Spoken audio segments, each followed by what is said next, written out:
তারা প্রতিটি ক্ষেত্রে যদি শেখ হাসিনাকে ধরে বসে থাকেন তাহলে তো কোনোদিন এগোতে পারবেন না। এবার শেখ হাসিনার কারণে আবার এই কারণে যে শেখ হাসিনা নিয়ে পাছে আলোচনা হতে পারে জাতিসংঘের ঠিক কথা, আমি শুনেছি জাতিসংঘে যাওয়ার তিনি সিদ্ধান্ত নিয়েছে, সেটা আবার পিছিয়ে না দেয়, তো সেখানে শেখ হাসিনা নিয়ে প্রশ্নের মুখে হতে হতে এটা একটা মানে বিচিত্র পরিস্থিতি। এরকম তো হতে পারে না, উপমণ্ডুক হয়ে তো থাকা যায় না। আপনাকে তো দরজা খুলে সাহসের সঙ্গে আপনি তো ডিল করবেন সকলের সঙ্গে, যেটা আপনারা বলে থাকেন বাংলাদেশের মানুষ, আমরা চোখে চোখ রেখে কথা বলবো। তো চোখে চোখ রেখে কথা বলুন, আপনি তো পিঠ টান দিচ্ছেন, ভয় পালাচ্ছেন কেন? সাহস নেই চোখে চোখ রেখে কথা বলার?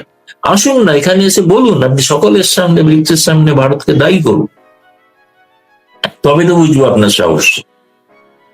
সেটাও সাহস পাচ্ছেন। এবার যদি ধরুন বাকি ব্রিক্সের সদস্যরা তারা সকলে মিলে তার সমালোচনা করতে শুরু করে দেয়, যেটা অন্যায় করেছেন না এসে, তখন কি মান সম্মান থাকবে? আমার মনে হয় তাকে যারা বুদ্ধি দিচ্ছেন, আমি একটা কথা বলতে মানে সাহস পাচ্ছি না তবু বলে ফেলছি, আমার ধারণা তার বিরুদ্ধে একটা ষড়যন্ত্র চলছে তাকে ডোবানোর জন্য। এইটা আমার মনে হয়েছে। এটা আপনার সঙ্গে একমত আমিও। তার মধ্যে সম্প্রতি শেখ হাসিনা বিষয়টি একটি মাত্র বিষয় হয়েছে এখন, মানে শেখ হাসিনাকে প্রত্যার্পণের বিষয়। কেবলমাত্র শেখ হাসিনা ভারতে থাকাকালীন অবস্থায় কি আচরণ করছেন, তিনি তো কেবলমাত্র একটা সাংবাদিক বৈঠক করেছেন, তাতে তিনি গণমাধ্যমে যে সাক্ষাৎকার দিয়েছিলেন সেটা পুনরুক্তি করেছেন যে তিনি ডিসেম্বরে যাবেন, তার একটা ব্যক্তিগত সিদ্ধান্ত ঘোষণা করেছেন। তার এই ঘোষণাটা নিয়ে বাংলাদেশ সরকারের যে প্রতিক্রিয়া, এই প্রতিক্রিয়াটা কূটনৈতিক সুলভ নয় এবং এটা স্বাভাবিক শিষ্টাচারের মধ্যে পড়ে না। দ্বিপাক্ষিক সম্পর্কের মধ্যে কি একটিমাত্র বিষয় যে শেখ হাসিনা, আজকে দেখলাম বেশ কিছু মন্ত্রীও বলেছেন, মন্তব্য করেছেন, ভারত যদি শেখ হাসিনাকে এইভাবে প্রশ্রয় দিতে থাকে তাহলে দ্বিপাক্ষিক সম্পর্কের বিষয়ে ভাবতে হবে। রীতিমতো হাস্যকর বিষয়। মানে আমি সেই জন্য প্রশ্নটা করেছিলাম, ভারত আর বাংলাদেশের দ্বিপাক্ষিক সম্পর্কটা কি বাংলাদেশের বর্তমান সরকার এটা কি শেখ হাসিনা কেন্দ্রিক করে তুলতে চাইছেন? শেখ হাসিনার ওঠা বসা, নড়া চড়া, ভাষণ দেওয়ার না দেওয়ার তার প্রতিক্রিয়া, তার উপরে নির্ভর করবে দু দেশের সম্পর্ক। তার জন্য তো ভারত তো যে ট্যুরিস্ট ভিসা চালু করার সিদ্ধান্ত নিয়েছে সেটা তো বন্ধ হচ্ছে না, তাই না? ট্যুরিস্ট ভিসা কি নেবেন না নাকি নেবেন? প্রশ্ন এবার হলো, তারা সেই শেখ হাসিনা বক্তব্যের পরে সেই সময় তারা একটা প্রচন্ড ক্ষুব্ধ হয়ে একটা প্রেস বিবৃতি তৈরি করলেন এবং এই প্রেস বিবৃতিটার যেটা ভাষা, যে কোনো কূটনীতিবিদকে যদি জিজ্ঞেস করেন, প্রশ্ন করেন, মানে বাংলাদেশি, আমি ভারতের বলছি না, বাংলাদেশেরই কূটনীতিবিদদের জিজ্ঞেস করেন এটা কি কূটনৈতিক ভাষা? পররাষ্ট্র মন্ত্রণালয় তো কোনো রাজনৈতিক ভাষা ব্যবহার করেন। এটা রাজনৈতিক দলের একটা প্রেস রিলিজ হয়ে গেছে, সেখানে যে ধরনের শব্দ ব্যবহার করেছে, অশালীন শব্দ ব্যবহার করা হয়েছে, সে শব্দটা কোনো কূটনীতির ভাষায় ব্যবহার করা হয় না। দ্বিতীয়ত, এই কূটনৈতিক যদি আপনি কোনো জবাবও দিতে চান, কোনো যদি প্রতিক্রিয়াও দিতে চান, তার কতগুলো পদ্ধতি আছে। যদি তারা এখন ভিয়েনা প্রোটোকল সম্পর্কে অভিজ্ঞ থাকেন বা জানেন, তাহলে বলা যেতে পারে যে সেক্ষেত্রে সেই অনুসারে সেই দেশে যে সরকার সম্পর্কে বলা হচ্ছে তাকে একটা নোট বা কিছু পাঠানো দরকার। সৌভাগ্যবশত দেননি, তার ফলে কিন্তু সম্পর্কটা হয়তো বেঁচে থাকে, কারণ ওই চিঠিটা যদি, ওই বয়ানটা যদি নোট হয়ে আসতো তাহলে সেটা একটা ভয়ঙ্কর পরিণতি হতো। ফলে আমি জানি না, এবং এটাও তো আমরা সকলেই জানে, বাংলাদেশের সব সাংবাদিক জানে যে ওই কূটনৈতিক মানে যে প্রেস বিবৃতি, সেই বিবৃতিটাকে 9 বার পরিবর্তন করতে হয়েছে, একবার করে আপলোড করা হয়েছে, প্রত্যাহার করে আবার চেঞ্জ করা হয়েছে, আবার তোলা হয়েছে, আবার চেঞ্জ করতে করতে প্রায় 8-9 বার। হাস্যকর পর্যায়ে গিয়েছে।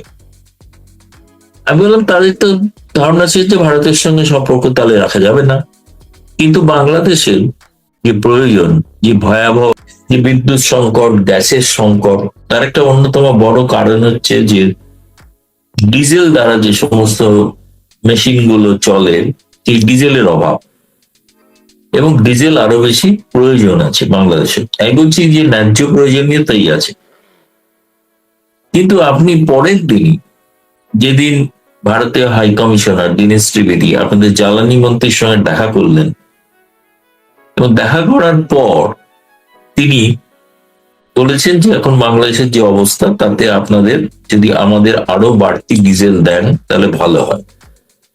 দীনেশ ত্রিবেদী অবশ্যই সেই বার্তাটি ভারত সরকারের কাছে পাঠিয়ে দিয়েছেন, এবং গতকাল শুক্রবার দিন পররাষ্ট্র মন্ত্রণালয়ের ব্রিফিং এ এটা একটা প্রশ্নও করেছিলেন এক সাংবাদিক, যে বাংলাদেশ যে ডিজেল চেয়েছে এই ব্যাপারে আপনারা কোনো প্রতিক্রিয়া জানিয়েছেন কিনা। পররাষ্ট্র মন্ত্রণালয়ের আসলে অধীনে এই পেট্রোল বা ডিজেল মন্ত্রণালয়টা ডিফারেন্ট মন্ত্রণালয়, আলাদা মন্ত্রণালয়। তিনি বলেছেন আমি এটা খোঁজ নিয়ে জানাবো, কারণ আমি এটা জানি না। এটা ডাইরেক্টলি পররাষ্ট্র মন্ত্রণালয়ে আসেনি, এটা পেট্রোলিয়াম মন্ত্রণালয়ের কাছে গেছে। তা আমার বক্তব্য হচ্ছে যে একদিকে যখন যারা পররাষ্ট্র মন্ত্রণালয়ে হুমকি দিচ্ছেন যে সম্পর্ক প্রায় ভেঙে গেল, তখন আমি দেখছি যে আর এক মন্ত্রণালয় মন্ত্রী তিনি ভারতের কাছে ডিজেল চাইছেন।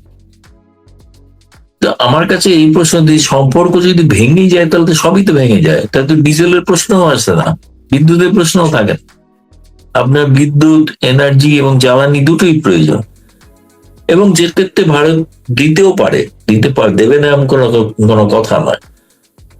তাহলে আমি বলতে চাইছি, সেই কারণে আমি এটা লিখেছি যে আপনারা যদি এতই রেগে গেলেন তাহলে পরের দিন আবার ডিজেল চাইলেন। তার মানে কি, বাংলাদেশে এটা পরিষ্কার যে একটা মন্ত্রণালয় যা করছে তা আর একটা মন্ত্রণালয় জানে না, সমন্বয় নেই। ভারতবর্ষে যদি কোনো বিষয়, যে কোনো বিষয় যেটা আন্তর্জাতিক যার আর কি মানে র্যামিফিকেশন আছে, আপনি যদি সেই বিষয়ে কোনো প্রশ্ন করেন তাহলে প্রত্যেকটা মন্ত্রণালয় বলবে এই বিষয়ে পররাষ্ট্র মন্ত্রণালয় বলবে।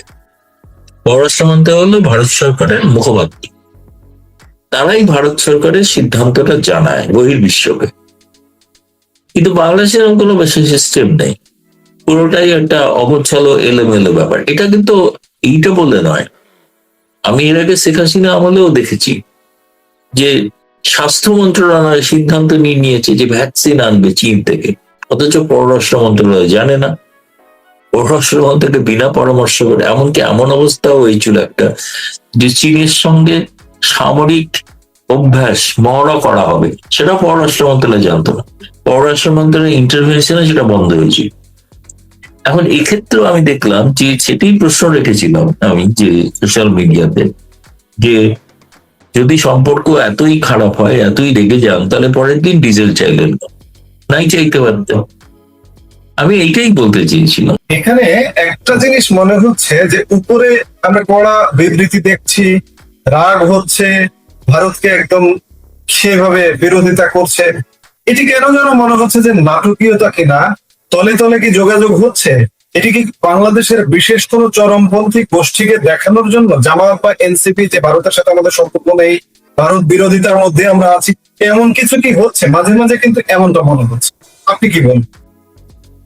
না, আপনি প্রায় সঠিক দিকে ইঙ্গিত করেছেন, কিন্তু আমি বলছি যে গোপনে কোনো আলাপ আলোচনা চলছে কি চলছে না, সত্যি কথা কেউ কোনো নিশ্চিত করেনি।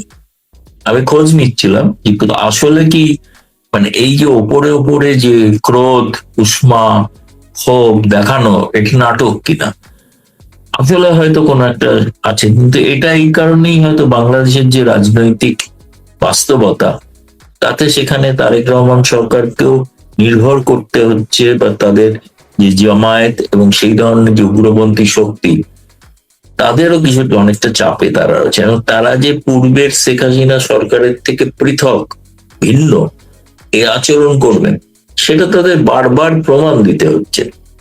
কিন্তু ভারত বিরোধিতাটা সাধারণ মানুষ কিন্তু এটা মানছেন না।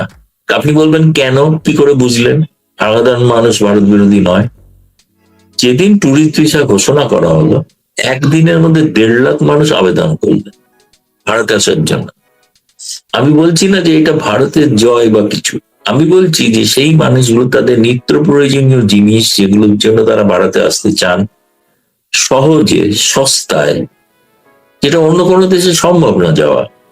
আপনি চীন বা পাকিস্তানের দরজা যদি খুলেও দেন, তারা যদি বলে যে আমরা বিনা পয়সায় ভিসা দেবো, তাও দেখবেন আপনি কেউ অনেকে যাবে না।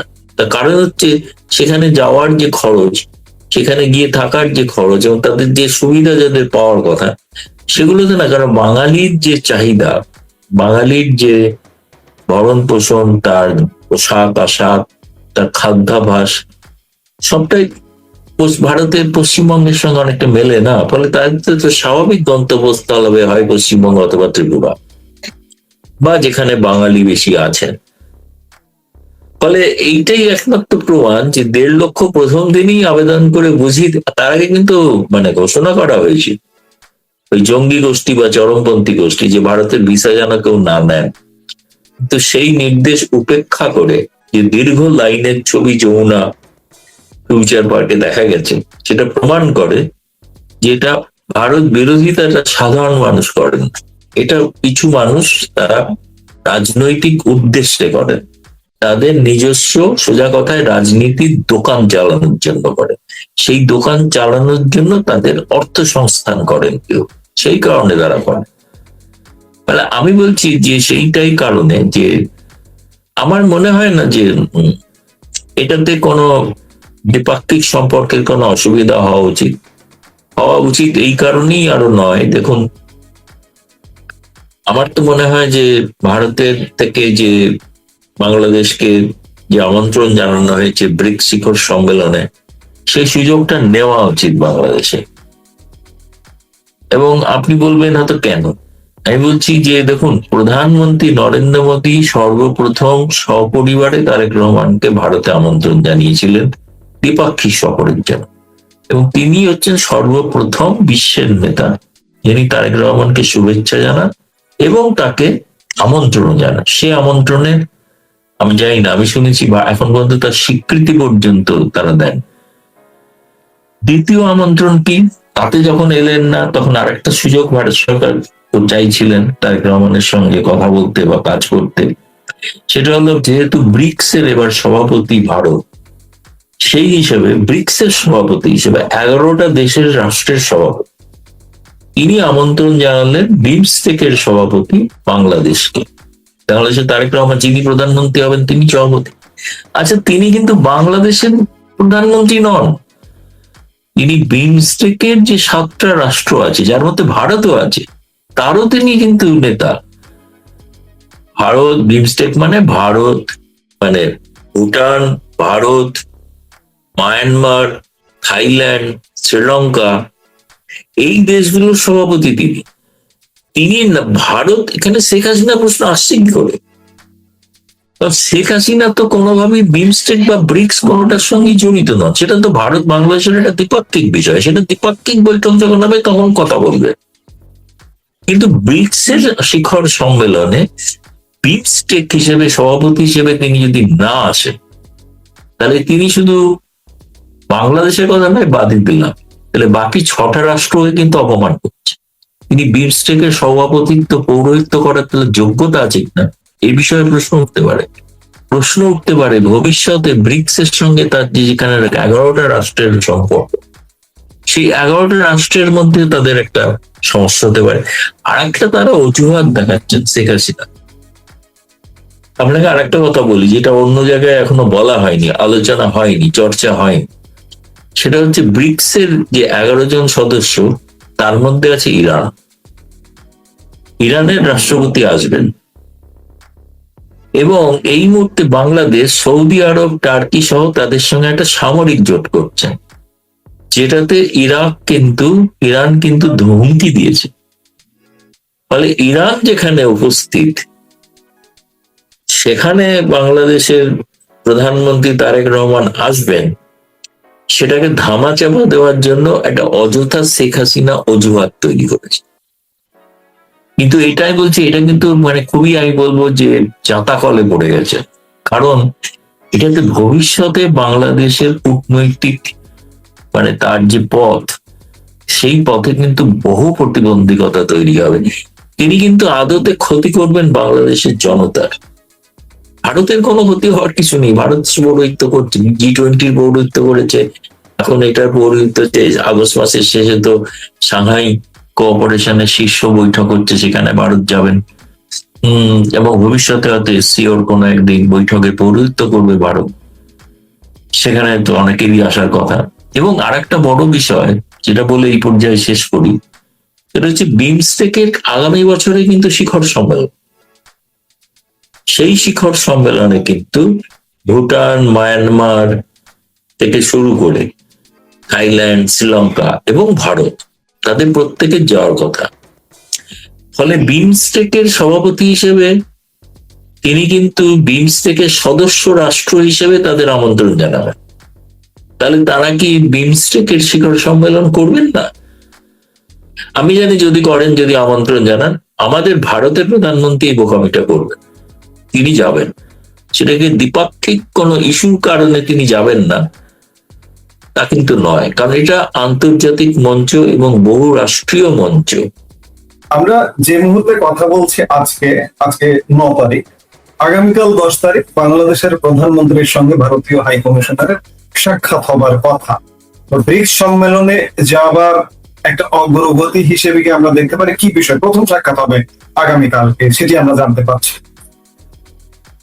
দেখুন, এই ব্যাপারে আগাম মন্তব্য করা মুশকিল, সম্ভাবনা ঠিক নয়, কোনো স্পেকুলেশন আমি করতে চাই না। কিন্তু যেহেতু দীনেশ ত্রিবেদী হাই কমিশনার হিসেবে প্রথম নিযুক্ত হলেন, তিনি পররাষ্ট্রমন্ত্রী, তারপরে জ্বালানি মন্ত্রী, তাদের সঙ্গে কথা বলেছেন, এরপরে অন্যান্য মন্ত্রীদের সঙ্গেও কথা বলবেন। ফলে স্বাভাবিকভাবে তার উপস্থিতি, তিনি দেশের প্রধানমন্ত্রীর সঙ্গে সাক্ষাৎ করাটা তার একটা কূটনৈতিক দায়িত্বের মধ্যে পড়ে।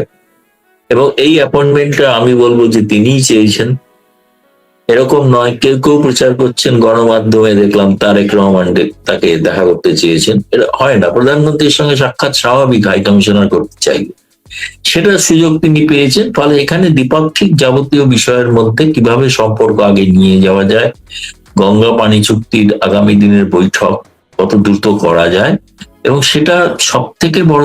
আরেকটা বড় বিষয় আছে, যে বিষয় সেটা কিন্তু পিপল টু পিপল সম্পর্কের জন্য, সেটা হচ্ছে বাংলাদেশ ভারত ক্রিকেট সম্পর্ক পুনঃস্থাপন করা।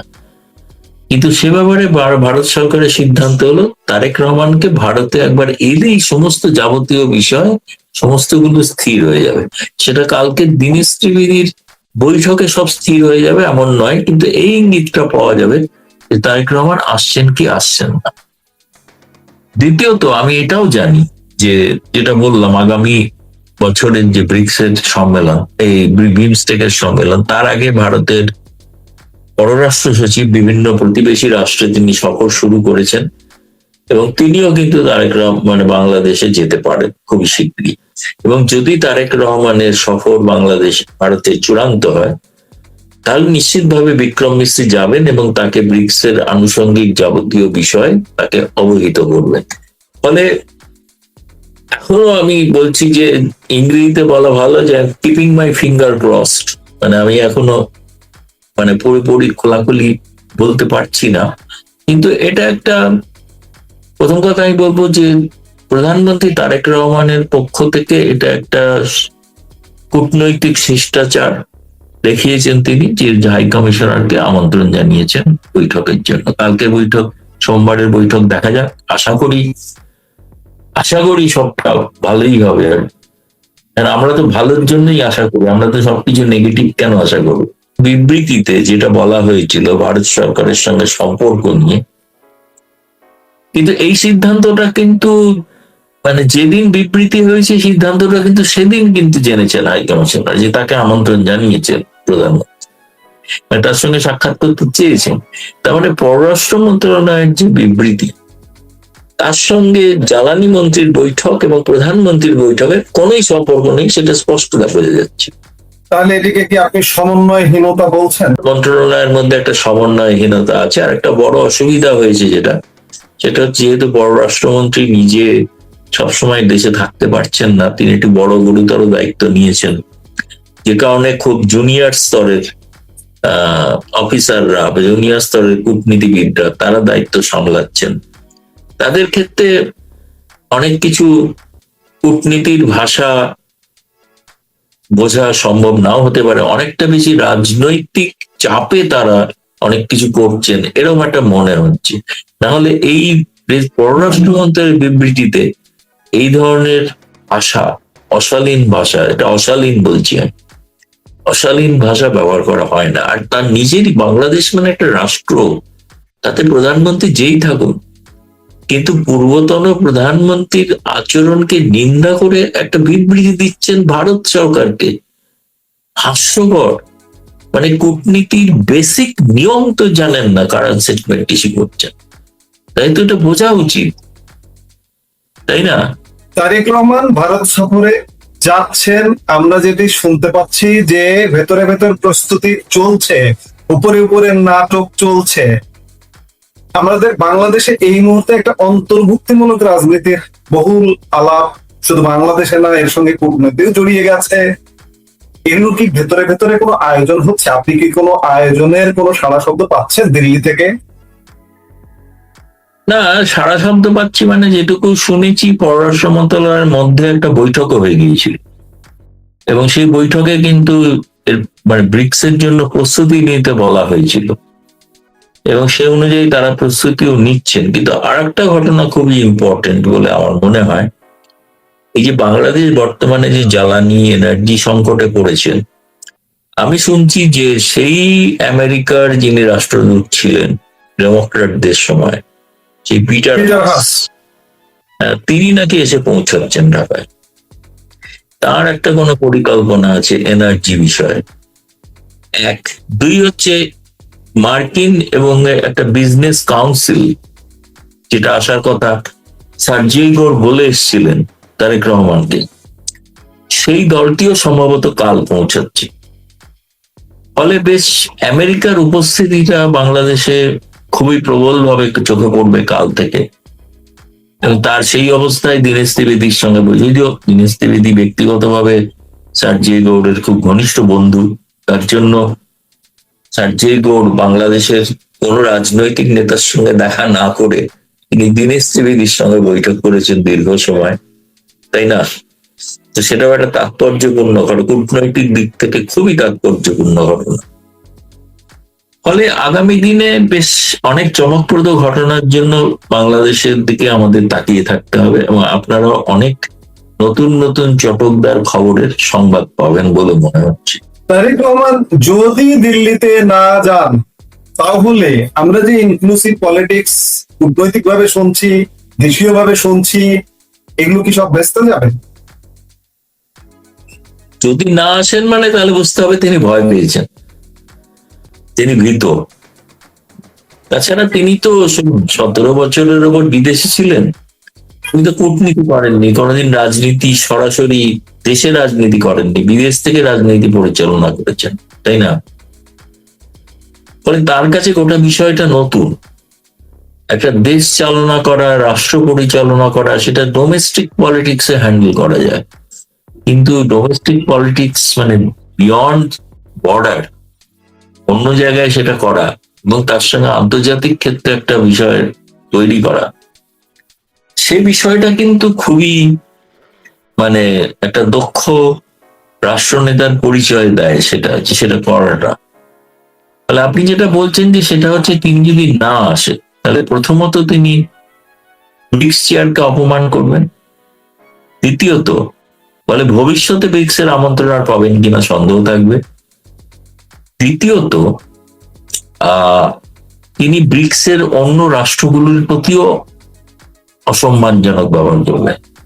তাকে তো দায়িত্ব দেওয়া হয়েছিল বিমস্টেক পরিচালনার জন্য, এবং বিমস্টেকের যে কিছু কাজকর্ম হয়েছে, অসাধারণ কাজকর্ম হয়েছে আমরা শুনেছি, যোগাযোগ করার ক্ষেত্রে মানে দক্ষিণ এশিয়ার সঙ্গে দক্ষিণ পূর্ব এশিয়ার কানেক্টিভিটি নিয়ে অনেক কথা হয়েছে, এমনকি ইউনুসের সময় কথা হয়েছে।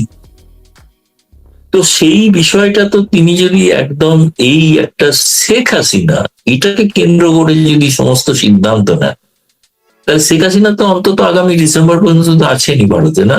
মানে কবে যাবেন দিন ঠিক হয়নি, কিন্তু বলেছেন বিজয়ের মাসে যাও। এখন বিজয়ের মাসে যাওয়ার আগে পর্যন্ত তিনি আছেন, তো ফলে এর মধ্যে শেখ হাসিনা তো আরো অনেক কিছু এখান থেকে আরো ভাষণ দেওয়া আমি শুনেছি, আপনি দেখেছেন কিনা জানি না, আজকে ওয়াল স্ট্রিট জার্নালেও শেখ হাসিনার বক্তব্য ছাপা হয়েছে, সাউথ চায়না মর্নিং পোস্টে ছাপা হয়েছে, সিঙ্গাপুরে ছাপা হচ্ছে, এবং এরপরে সম্ভবত ভারতের সংবাদ গণমাধ্যম গুলোতেও তার বক্তব্য ছাপা হতে চলেছে। ফলে এর মধ্যে তো আরো অনেকগুলো ঘটনা